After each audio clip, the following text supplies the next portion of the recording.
আসসালামু আলাইকুম বন্ধুরা, কেমন আছো? দেশ বিদেশ থেকে যেই দেখতেছো অসংখ্য ধন্যবাদ সবাইকে।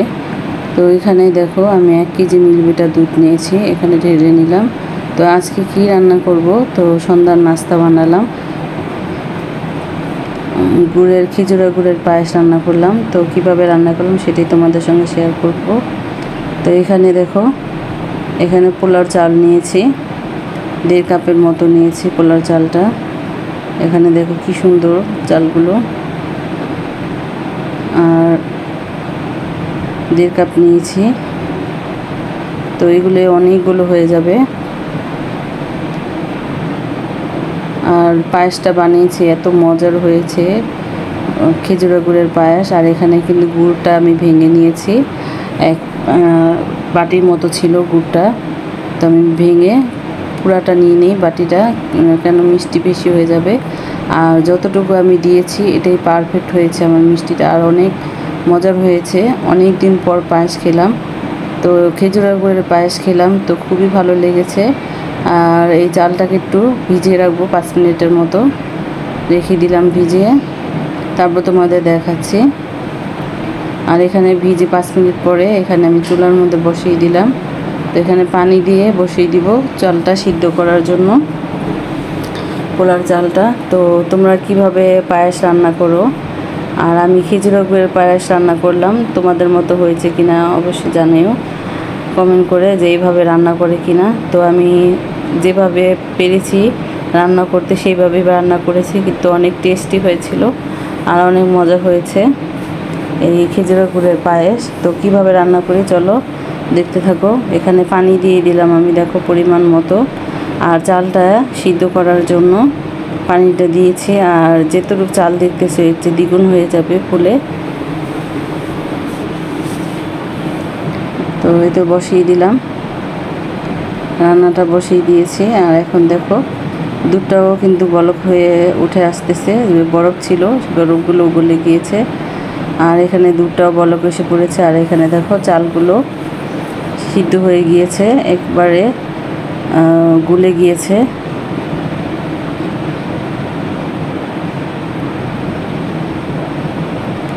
এই তো এখানে দেখো চালটা গুলে গিয়েছে। এখন গুড়গুলো দিয়ে দিব আমি এই চালের মধ্যে। আর দেখো পানিটা কতটা কমে গিয়েছে। আর কিন্তু কোনো পানি অ্যাড করব না, ব্যবহার করব না, যেহেতু দুধটা আমি জাল দিচ্ছি। তো দুধটাকে জাল দিয়ে আমি একবার 3 বার মতো করেছি। আর এখানে দেখো গুড়টা গলানোর জন্য দিয়ে দিলাম। খেজুরা গুড়ের পায়েস এতটা মজার হয়েছে কি আর বলবো, খেতেই মন চায়। আর এখানে এলাচ আর দারচিনি দিয়ে দিলাম। অনেকে আছে পায়েসে এলাচ বা দারচিনি পছন্দ করে না, তো দিয়ে দেখো খুবই ভালো লাগে খেতে, আর সুন্দর একটা ঘ্রাণ আসে। এখানে দেখো আমি কিন্তু জাল দিয়ে অনেকটাই দুধ কমিয়ে নিয়েছি, তো নামিয়ে ফেলেছি, চুলাটা নিভিয়ে দিয়েছি। আর এখানে দেখো আমার যে গুড়গুলো আছে এগুলো গলে গিয়েছে, আর অনেকটাই আঠালো ভাব হয়ে গিয়েছে। এখন চুলাটা নিভিয়ে দিব আমি, যাতে দুধটা পরে দিব, একটু সামান্য একটু ঠান্ডা হলে দুধটা ছেড়ে দিব।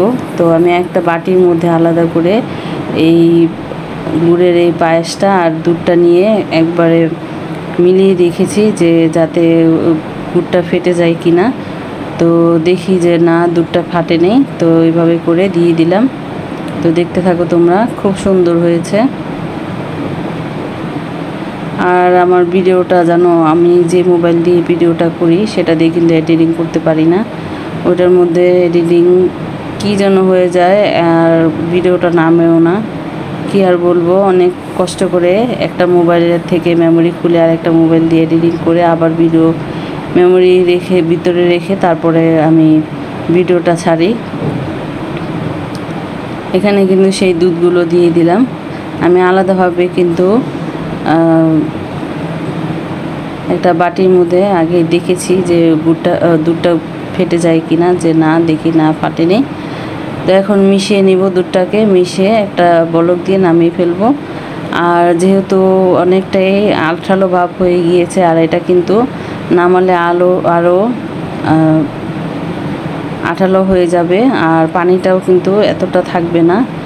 আর পানি যেটা দিয়েছি এটা শুকিয়ে গিয়েছে, তোমাদের তো দেখিয়েছি কতটা আঠালো ভাব হয়ে গিয়েছিল। আর এটা হচ্ছে দুধের শিরাটা, এই শিরাটা একটা বলক দিয়ে নামিয়ে ফেলবো আমি।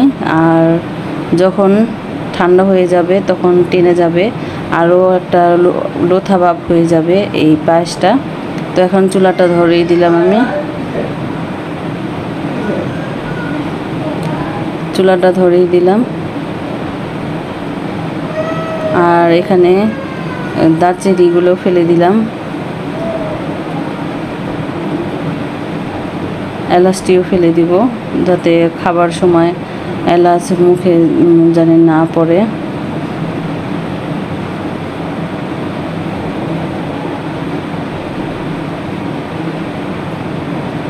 তো এই তো দেখো কত সুন্দর হয়েছে, কালারটাও খুব সুন্দর হয়েছে। আর দুধেতে মলাই পড়েছিল, এই মলাইগুলো দিয়ে দিয়েছি। তো বাচ্চারা খেতে ভীষণ পছন্দ করে। তো এই তো এখানে বলক আসা পর্যন্ত আমি রেখে দিলাম। তো ভিডিওটা 8 পিস হয়ে গিয়েছে দেখো, আর কি আর বলবো বুঝতে পারিনি, পিছনের ভিডিওটা আগে চলে গিয়েছে। তো দেখতে থাকো তোমরা বন্ধুরা।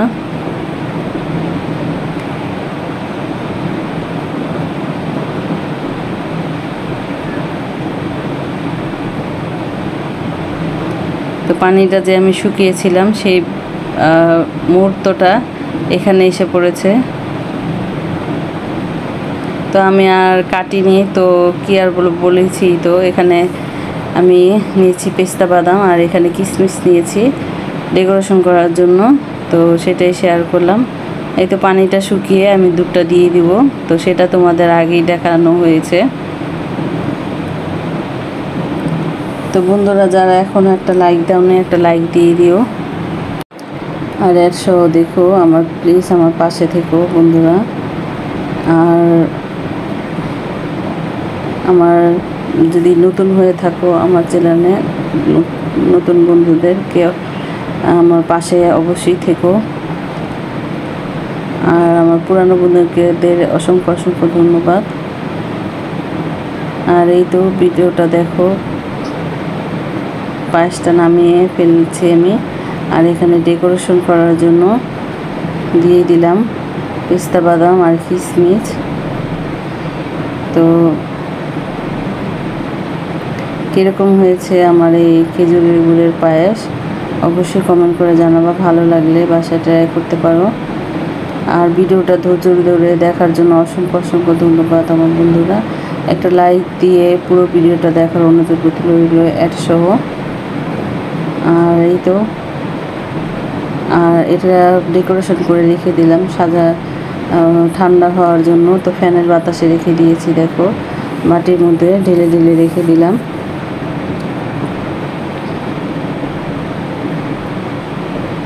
এই তো এখান দিয়ে একটু দিয়ে দিব বাদাম, পেস্তা বাদাম দিয়ে দিলাম। এই তো এখানে দিয়ে দিলাম, আরেকটার মধ্যে দিয়ে দিলাম। তো সাজিয়ে নিলাম সবগুলোই। তো ভালো থেকো, সুস্থ থেকো, নিরাপদে থেকো, আমার পাশে থেকো, অ্যাড সহ দেখো। তো ভিডিওটা দেখার জন্য অসংখ্য অসংখ্য ধন্যবাদ। আল্লাহ হাফিজ।